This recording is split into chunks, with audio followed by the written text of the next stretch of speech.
आज आपण बनवणार आहे मसाला खिचडी। त्यासाठी मी 3 कांदे कापलेले आहे आणि 2 टमाटे घेतले आहे, एक गाठा लसूण घेतला आहे, 4 मिरे घेतले आहे आणि 2 तेजपत्ता घेतलेला आहे। तर चला मसाला खिचडी बनवू। 3 उकळ्या मी तेल टाकत आहे।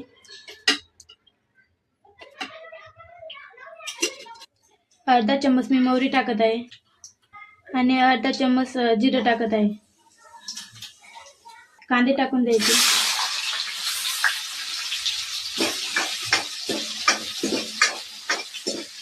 कांदा चांगला तळू द्यायचा। लसूण ठेचून घेऊ। कांदा चांगला तळलेला आहे तर त्यात आपण आता लसूण टाकूया।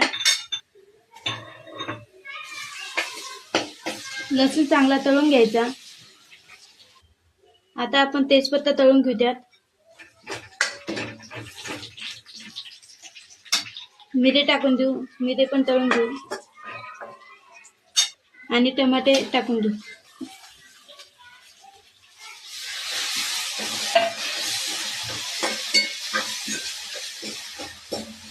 टमाटे चांगले तळून घ्यायचे। चम्मच मी धनिया पावडर टाकत आहे। धनिया पावडर चांगली तळून घ्यायची आणि 1 चम्मच मी मिरची पावडर टाकत आहे। पाव चम्मच हळद टाकत आहे। मिरची पावडर चांगली तळलेली आहे। त्यात आपण गरम मसाला टाकून देऊया।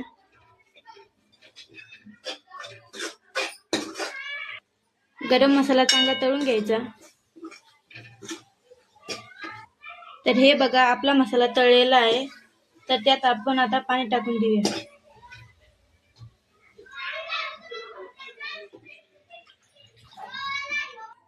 दोन तांबे मी पाणी टाकत आहे। अर्धी वाटी मी शेंगदाणे टाकत आहे। मीठ टाकून घ्यायचं। आता कोथिंबीर टाकून घेऊ। 2 वाटे मी तांदूळ घेतले आहे। हे बघा मी तुरीची डाळ घेतली, मुंगाची डाळ घेतली। हे मिक्स करून घ्यायचं आणि आता धुवून घेऊ चांगलं। हे बघा फोडणीला उकळी आलेली आहे। आता आपण त्यात तांदूळ टाकून घेऊ।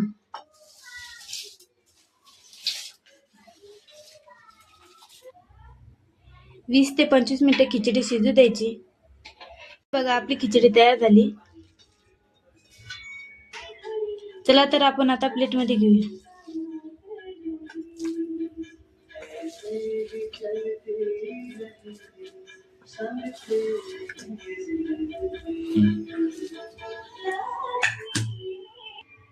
अशा प्रकारे तुम्ही मसाला खिचडी करू शकता।